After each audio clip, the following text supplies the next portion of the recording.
Hello everyone, welcome back to my channel Amaira's blog. দেখো, Amaira 10 month complete করে ফেললো। আজকে আমি তোমাদের দেখাবো একটা সদ্যজাত শিশু বাড়িতে থাকলে কি কি ওষুধ তোমাদেরকে রিস্টক করে রাখতে হবে।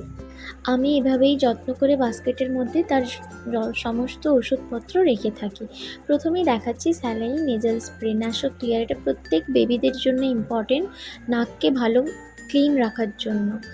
দেখো, এরপরেই vitamin D3 drops ultra D3, যেটা খুবই ইম্পর্টেন্ট। একদম ছোট বেবি থেকে শুরু করে 1.5 বছরের বাচ্চাদের, প্রত্যেক বাচ্চাদের খাওয়া উচিত ভিটামিন D3, নইলে ভিটামিন ডির অভাব হয়ে থাকবে শরীরে। এরপরে দেখাচ্ছি কলিজা ড্রপ, যেটা প্রত্যেক বাবা মাকেই স্টকে রাখা উচিত, কারণ প্রত্যেক নিউবর্ন বেবিদের সন্ধেবেলার দিকে কলিক পেন হয়ে থাকে। এই কলিক পেন হলে কলিজা ড্রপটি দেওয়া খুবই প্রয়োজন হয়ে থাকে। এরপরেই দেখাচ্ছি, দেখো, প্যারাসিটামল, যেটা প্রত্যেক বাবা মাকেই তার বাড়িতে রাখা প্রয়োজন যাদের নিউবর্ন বেবি রয়েছে, কারণ হঠাৎ জ্বর হলে আমরা ডাক্তারবাবুকে সবসময় হাতের নাগালে পাবো না। এরপরেই রয়েছে নিওপেপটিন, যেটা একটা হজমের ওষুধ। বাচ্চাদের বদহজম হলে আমরা এটা দিতে পারি। কখন কোন বয়সে কতটা কি দিতে হবে সেটা ডেসক্রিপশানে ওখানে লেখা রয়েছে।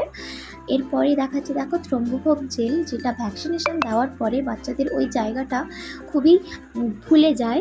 এই ওষুধটা লাগিয়ে রাখলে ওখানে ওই জায়গাটা তরল হয়ে যায়। তো এরপরে রয়েছে ডিজিটাল থার্মোমিটার, যেটা আমি রেখেছি, খুবই প্রয়োজন একটা জিনিস, হঠাৎ জ্বর হলে আমরা মাপতে পারি। দেখো, এইভাবে একে একে আমি ওষুধগুলো সাজিয়ে রাখছি একটা বাস্কেটের মধ্যে। অনেক নতুন মায়েরাই জানে না বাচ্চার সদ্যজাত বেবি হলে কি কি ওষুধ রাখতে হবে। আমি আমার এক্সপিরিয়েন্স থেকে তোমাদের সঙ্গে শেয়ার করলাম। তো আমার ভিডিও থেকে যদি তোমাদের কোনো উপকার হয়ে থাকে তো অবশ্যই লাইক করবে, শেয়ার করবে অ্যান্ড কমেন্ট করবে। অ্যান্ড অবশ্যই তোমরা প্লিজ সাবস্ক্রাইব করো চ্যানেলটাকে।